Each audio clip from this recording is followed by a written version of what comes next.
আজকে আবার সেই আমাকে ফিরতে হবে আমার পুরনো ঠিকানায়। মানে আজকে আমি চলে যাব এই বাড়ি থেকে আমার শ্বশুরবাড়ি। সকালবেলা ঘুম থেকে একটু দেরি করেই উঠেছিলাম, কারণ আর ইচ্ছা করছিল না। খুব মিস করব জানো বাড়িটাকে, বাড়ির সবাইকে। সমাজের কিছু কিছু নিয়মের বিরুদ্ধে গিয়ে আমার মনে হয় মানুষ যদি একটু ভাবতো তাহলে বোধহয় খুবই ভালো লাগতো, তাই না?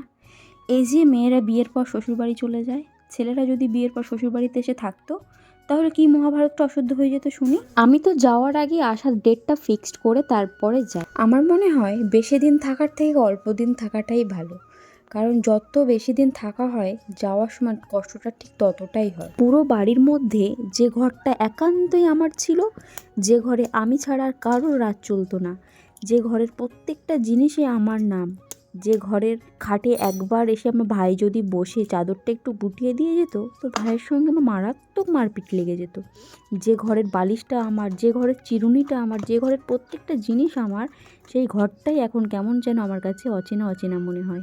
আসার দিন ঠিক যতটা এক্সাইটেড থাকি, যাওয়ার দিন ঠিক ততটাই দুঃখিত থাকি।